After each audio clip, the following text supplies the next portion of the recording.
नमस्ते साथियों, इस वीडियो में हम एसएसटी के पेपर की चर्चा करेंगे जो कि 23 तारीख को शाम को हुआ था। ये 23 तारीख को सेकंड शिफ्ट का पेपर है और इसमें ए सीरीज़ के लिए हमने ए सीरीज़ का पेपर है ये। इसमें जो एसएसटी का सबसे टफ पेपर था। अब इसके हम प्रश्न देखते हैं। तो इसमें 91 नंबर प्रश्न दे रखा है कि एक राजा अवंतीपुत्र बुद्ध के अन्वयी कंचन के बीच में संवाद कौन से बौद्ध ग्रंथ में है। इसका सही आंसर होगा मध्यम निकाय में है। इसी क्रम में अगला प्रश्न है, कौन से बौद्ध ग्रंथ में बौद्ध संघ मठों के में रहने वाले लोगों के नियमों का संग्रह है। इसमें विनय पिटक का आंसर सही है। इसी क्रम में अगला प्रश्न है, भारतीय दर्शन की 6 पद्धति में कौन शामिल है। तो भारतीय दर्शन की 6 पद्धति में वैशेषिक शामिल है। पश्चिमी एशिया के यूनानी शासक सेल्यूकस नेक्टर के राजदूत के रूप में मौर्य काल में भारत कौन आया था। तो मेगस्थनीज आया था। इसी क्रम में अगला प्रश्न दे रखा है कि अरिकामेडू के विषय में पूर्ण सत्य कथन पूछा गया है। तो इसमें अगर पूर्ण सत्य के कथन की बात करें, इसमें ये पहला पंडुचेरी में स्थित है, ये सत्य है। अरिकामेडू महत्वपूर्ण पतन था, ये सत्य है। एम्फोरा जैसे पात्र मिले, ये भी सत्य है, लेकिन ये 2 का प्रश्न गलत है। इसमें ए ऑप्शन सही रहेगा, जिसमें 1, 2, 3 ये सत्य है। इसी क्रम में अगर अगला प्रश्न देखें, चीनी तीर्थयात्री श्वेतसांग किस राजा के दरबार में रहे थे। तो इसमें सही आंसर है हर्षमेव के दरबार में रहे थे। कौन से नाटक में गुप्त काल में गरीब मछुआरे के साथ राज कर्मचारियों में दुर्व्यवहार की बात कही गई थी। इसमें विज्ञान संकुलतम में कही गई थी। इसी क्रम में अगला प्रश्न है, भीतरगांव का मंदिर कहाँ पर स्थित है। तो ये उत्तर प्रदेश में स्थित है। अगला प्रश्न है, 15वीं शताब्दी में उत्तरार्ध में शंकर देव जो वैष्णव धर्म के मुख्य प्रचारक थे के उपदेशों को किस नाम से संबोधित किया जाता है। तो उनको भगवतिक धर्म के नाम से संबोधित किया जाता है। इसी क्रम में अगला प्रश्न दे रखा है, मुगल काल में खुदकास्त पहिकास्त क्या थे। तो ये प्रशासन के प्रकार थे। खुदकास्त तथा पहिकास्त ये क्या थे। मुगल काल में खुदकास्त पहिकास्त क्या थे। तो ये किसानों के प्रकार थे। खुदकास्त तथा पहिकास्त किसानों के प्रकार थे। अगला प्रश्न है, मुगल काल में मंजिल आबादी तथा सिफह आबादी मुल्क आबादी के संबंध किससे था। तो ये प्रशासन के भाग थे। इसी क्रम में अगला प्रश्न है, स्त्री पुरुष तुलना नाम से किताब किसने प्रकाशित करे। तो इसमें ताराबाई सिंधे ने प्रकाशित करे। महाराष्ट्र में 17 में समानांतर सरकार स्थापना 1943 में हुई थी। भारत के संविधान में उद्देशिका में कौन सा शब्द नहीं दिया गया। उद्देशिका में कौन सा शब्द नहीं दिया गया। इसमें भाषा शब्द नहीं दिया गया। धर्म विश्वास और उपासना 3 है। भारत में पथ विक्रेता जीविका संरक्षण पथ विक्रय विनिमय अधिनियम कब बना था। ये 2014 में बना है। इसी क्रम में अगला प्रश्न है, अवशिष्ट शक्तियों का सिद्धांत का प्रावधान भारत में किस देश के संविधान से लिया गया। तो कनाडा के संविधान से लिया गया। भारत में राष्ट्रपति फखरुद्दीन अली की अहमद मृत्यु के बाद कार्यवाहक राष्ट्रपति के रूप में किसने कार्य किया। तो इसमें बीडी जत्ती ने कार्य किया था। तो ये ऑप्शन सही रहेगा। किन 2 राज्यों की लोकसभा में निर्वाचन क्षेत्रों की संख्या समान है। तो आंध्र प्रदेश तथा राजस्थान के लोकसभा के क्षेत्रों की संख्या समान है, 25-25 है। इसी क्रम में 109 नंबर क्वेश्चन है कि बच्चों की सुविधा और मदद के लिए निःशुल्क हेल्पलाइन नंबर 1098 है, 1098 है। भारत के किस संविधान संशोधन द्वारा मंत्रिपरिषद का आकार निर्धारित किया गया। तो इसमें 91 संविधान संशोधन द्वारा किया गया था। इसी क्रम में अगला प्रश्न है, 1989 में किस समिति ने स्थानीय शासन के निकाय को संवैधानिक दर्जा देने की सिफारिश की थी। तो पीके थंगुन समिति थी। उपाधियों का अंत किस मौलिक अधिकार के साथ। तो ये समता का अधिकार का हिस्सा है।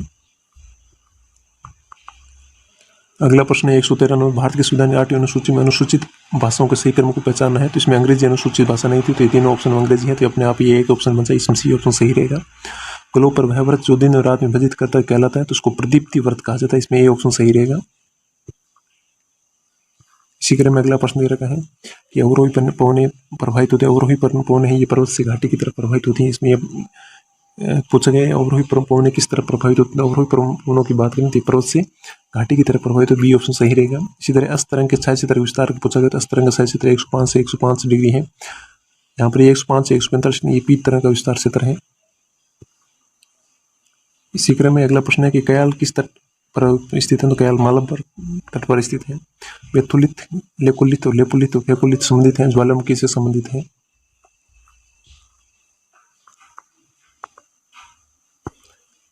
इसी क्रम में अगला प्रश्न फ्रांस के बारे में दिया गया। तो इसमें फ्रांस की बात करें तो 119 नंबर क्वेश्चन है। इसमें तीसरा, चौथा व 5 सही। बालू स्पीड ये सही है, ये भी सही और ये सही। इसमें सी ऑप्शन सही रहेगा। यहाँ पर ये 2 प्रश्न ऑप्शन गलत है, बाकी सी ऑप्शन सही रहेगा इसका। 120 नंबर क्वेश्चन दे रखा है, ऋग्वेदिक काल विषय में कौन सा कथन सत्य है। तो इसमें अगर बात करें 120 में, तो इसमें ये 100 में एक पौधा था, ये भी सही है, तथा सूक्त का मतलब अच्छी तरह से बोला गया था, ये सही है। तो इसमें ये ऑप्शन सही रहेगा। इसी क्रम में अगली बात करें 121 नंबर प्रश्न की, राजस्थान जी इसको मिला 21 नंबर मिलान का प्रश्न आ गया 121 नंबर। तो इसकी बात करें तो 121 नंबर प्रश्न में अगर हम देखें ऑप्शन, इसमें पहला ऑप्शन दे रखा है उष्ण कटिबंधीय सदाबहार वन, दूसरा है उष्ण कटिबंधीय पर्णपाती पर्वतीय मैंग्रोव वन करना है। इसमें अगर बात करें इसमें डी ऑप्शन, सी ऑप्शन सही रहेगा, CDAB का ऑप्शन सही रहेगा। इसमें उष्ण कटिबंधीय सदाबहार वन है, ये महोगनी में है। उष्ण कटिबंधीय पर्णपाती साल है, पर्वतीय वन स्प्रूस है तथा मैंग्रोव वन है, ये ताड़ के पत्ते हैं। इसी तरह अगला प्रश्न दे रखा है भारत में लौह अयस्क पेटियों के समूह को पूछा गया। इसमें मयूरभंज उड़ीसा, सिंहभूम झारखंड और बेलाडी लखान छत्तीसगढ़ है। इसी क्रम में अगला प्रश्न पूछा है राजस्थान में अरावली की पर्वतमाला का क्रम किस दिशा से है। राजस्थान में अरावली दक्षिण पश्चिम से उत्तर पूर्व उत्तर है, इसी ऑप्शन सही रहेगा। राजस्थान में अरावली दक्षिण पश्चिम से उत्तर पूर्व उत्तर है, इसी ऑप्शन सही रहेगा। इसी क्रम में अगर अगला प्रश्न देखें इसमें मिलान का प्रश्न है। इसमें पूछा गया निम्नलिखित में कौन से पूछा गया है। तो इसमें अगर बात करें सो मिलान के प्रश्न की, इसमें सही आंसर रहेगा ये डी ऑप्शन रहेगा, DCABA रहेगा। तो जैसलमेर में कौन सा शुष्क है, जयपुर में उपाद्र है, सवाईमाधोपुरम आर्द्र है तथा झालावाड़ में अति आर्द्र है। तो इसमें डी ऑप्शन सही रहेगा। इसी क्रम में अगला प्रश्न दे रखा है कि जिला व परियोजनाओं के संदर्भ में प्रश्न मिलान करें तो जिला व परियोजना। तो इस क्रम देखें तो अगर 125 नंबर में तो इसमें 1, 3 और 4 का सही रहेगा। इसमें राणा प्रताप से चित्तौड़गढ़ में है, उदयपुर पूर्वांश वागल परियोजना है, प्रतापपुर में जाखम परियोजना है। लेकिन अजमेर में बिसलपुर परियोजना कहाँ पर है, टोंक में है बिसलपुर परियोजना। इसी क्रम में अगला प्रश्न देखें 126 नंबर किन फसलों का उत्पादन राजस्थान भारत में प्रथम है। तो इसमें ए ऑप्शन सही रहेगा, सरसों चना मोट के उत्पादन में राजस्थान भारत में प्रथम स्थान पर है। इसी क्रम में अगला प्रश्न रहेगा 2001 से 2011 तक अवधि दौरान गंगानगर जिले की जनसंख्या वृद्धि दर, तो इसमें 10% रहेगा, ये ऑप्शन सही रहेगा। विषम घाटी पंचानन के रूप में महाराणा हमीर को जाना जाता है। 1857 क्रांति से उदयपुर के महाराणा 1857 महाराणा स्वरूप सिंह 1857 के समय।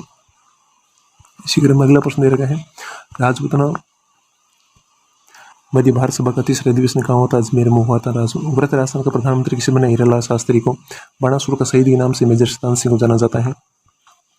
चूरू का निर्माण ठाकुर गुरसाल सिंह निर्माण करते हैं, इसमें ऑप्शन सही रहेगा। इसी क्रम में अगला प्रश्न देखें तुलसी हलारो तिमणिया तथा पोत नामक आभूषण के ये महिला के गले का आभूषण है। विजयदान देता की पुस्तक दुविधा पर कौन सी फिल्म बनी, तो दुविधा और पहली ये फिल्म बनी, सी ऑप्शन सही रहेगा। एला ख्याल का नामक लोक नाट्य कौन से क्षेत्र से दोसा से संबंधित है, ये ऑप्शन सही रहेगा। इसी क्रम में अगला प्रश्न दे रखा है पटेल या बीछू लालर व मालर माचर क्या मेवाड़ के प्रसिद्ध गीत हैं। अगला प्रश्न है शिक्षण विधि से संबंधित है। सामाजिक विज्ञान और विज्ञानों के लिए एक सामान्य शब्द के रूप में है जो मानव मामलों में संबंधित है। ये परिभाषा किसने दी थी, तो ये परिभाषा सामाजिक विज्ञान के संबंधित है। तो इसमें इसी क्रम में अगला प्रश्न दे रखा है निम्नलिखित में कौन से सर्वे सामग्री, इसमें ए ऑप्शन है लिंगोपौन है। इनमें से कौन सा किलपेटर द्वारा दी गई परियोजना का प्रकार नहीं है, तो इसमें विध्वंसक परियोजना, इसमें किलपेटर का प्रकार नहीं है। लिखित अभिक्रमित अनुदेशन का प्रतिपादन तो इसमें BF इसके अंदर ने किया था। इनमें से आकलन की सीमा कौन सी नहीं, तो आकलन की सीमा भाई व्यापार तनावपूर्ण परीक्षण, इसमें ये इसका डी ऑप्शन सही रहेगा। इसी क्रम में अगला प्रश्न दे रखा है कौन सी एक पाठ योजना की पूर्वपेक्षा नहीं है, तो कौन सी पाठ है, तो इसमें अधिगमकर्ता की पारिवारिक पृष्ठभूमि का ज्ञान है, तो 143 बी ऑप्शन सही रहेगा इसमें। इसी तरह अगला प्रश्न दे रखा है निम्नलिखित में कौन सा एक सही सम्मिलित है, तो 144 प्रश्न की बात करें तो इसमें अरस्तु आगमन की विधि सही सम्मिलित दी है, डी ऑप्शन सही रहेगा। इसी क्रम में अगला प्रश्न दे रखा है निम्नलिखित में कौन सा एक सामाजिक अध्ययन शिक्षण का सामान्य उद्देश्य नहीं, तो इसमें एक सामाजिक अध्ययन शिक्षण का सामान्य उद्देश्य की बात करें तो इसमें जाति प्रथा प्रशंसा सामाजिक उद्देश्य नहीं पूछा गया, तो इसमें डी ऑप्शन सही रहेगा। इसी क्रम में अगले प्रश्न की बात करें तो समस्या के समाधान की कितने चरणों को सुझाव दिएगा, तो 5 चरणों सुझाव दिएगा, सी ऑप्शन सही रहेगा। रेडियो तरंग वायुमंडल की किस परत से आती है, तो आयन मंडल से आती हैं। अगला प्रश्न है कि किस चक्रवात को समुद्र का जल स्तंभ की कहते हैं, इसको टोर्नेडो को कहते हैं। अगर निम्नलिखित धाराओं में कौन सी ठंडी धारा है, तो इसमें अलास्का धारा को छोड़कर ये तीनों ओशियो लेब्राडोर और बेंगुला तीनों धारा ठंडी धारा, तो 1, 2, 3 का ऑप्शन आकर 1, 2, 3 का बी ऑप्शन सही रहेगा। इसमें 149 में बी ऑप्शन सही रहेगा। इसी क्रम में अगला प्रश्न दे रखा है 185 अंतिम प्रश्न है इस पेपर का, तो उपभूत से समय ज्वारीय क्रम को उपभूत से समय सामान्य से अधिक की तरफ क्रम होता है। इस तरह हमने SST के 60 प्रश्नों का अध्ययन किया। ये 23 जुलाई का पेपर था और ये A सीरीज का पेपर था। 60 में से आपके कितने प्रश्न सही हो रहे कमेंट करके बताइएगा। Thank you.